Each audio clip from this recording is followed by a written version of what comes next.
Today is Tuesday, August 29th, and this is an update on our money glitch trade. So the SPX really kind of took off today and is trading up around 59 points, almost 60 points here.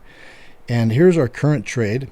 You can see that we've moved up here. We have a pretty good profit of $277. And so what I'm going to do, I just put this trade on yesterday. I'm just going to take these profits now. I'm going to book the trade. I'm going to shoot first, ask questions later. This is a pretty good return, especially when you consider the risk on the trade, which is, well, I'm not sure how to say what the risk is on this. The required margin right now is showing $4,500, but if you look at the trade, I mean, the expiration line is above the zero line all the way across, and we know this is a problematic zone. But if it were to crash right now, we're guaranteed $280. If it were to fly up to the space and forever, it would be $16.44 guaranteed profit. We know that this droop area is the danger zone, and this is going to continue to droop down throughout the week. And we knew going into it yesterday that if the trade were to pass these two peaks here, these twin peaks here, it starts to move into the potential danger zone. So rather than just, kind of roll the dice and see what's going to happen for the rest of the week, I'm just going to take this profit. I'm going to close the trade down.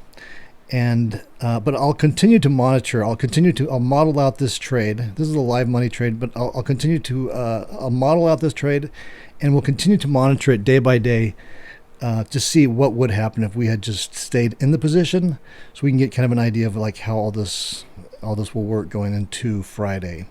However, for right now, for the live money trade, I'm going to close it out right now. I'll come back and show you what I got filled at and like what the final profit is.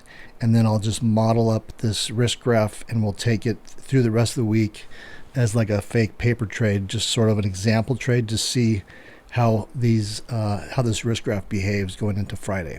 So give me just a second. I'm going to close this trade down. I'll be right back. 12 seconds later. Okay, so I just got out of that position. I closed it all down, and I'm left with $200. So I'm going to model out that same trade, and even though the real money trade has been closed now, we're gonna continue to watch the modeled version of it, like the fake or the paper money version of it, throughout the rest of the week, because I want to see how that risk graph is going to react going into the week. And let's just take a look at it again real quick. Okay, so here it is again real quick. So I walked away with $200, and you can see with the price right now, it's showing around 270, 280, which is I think it was showing before I actually closed it. So I really got took by the market makers, or by the whoever's there, the stock market, to wind up with only $200. But a reason for that is probably because I'm doing so many contracts. I'm doing like 20 contracts on this trade, and at some point I just want to move into the SPX. I want to just forget about the SPY, because the other thing with the SPY is there's always the fear of being assigned, and I don't want to have to even deal with that. So basically, if I can just continue, at some point when you build this trade up with so many contracts, it just makes more sense, like commission wise and slippage wise, as we can see here, and being assigned early wise, to just move to the SPX. Because the SPX, I mean, there'll be fewer contracts traded for the same amount of power, bang, and there's no what is it called? There's no assignment risk whatsoever that you have to worry about. I mean, you can't be assigned. So those are some big benefits and reasons to move from the SPY to the SPX once we hit a certain number of scale or contracts in this trade. And this is a good example of that. So I'm looking at the trade now. It's showing $267 I could pull out of this thing, and I think before I actually closed it, it was like $297, like right now. And to get out of the trade, I had to cave in. I wound up with $200. So I'd still do the same thing though, because as we've been talking about and how we saw on the last trade, this droop area is the problem zone, and that's what we want to stay away from. And we put the trade on when the underlying was right in this area, and I was thinking that it wouldn't even, I was thinking there's a very good possibility that we wouldn't even get over this peak here, but you can see we just blasted right through that, and we're getting really close to the worst area that I would want to be in during this trade.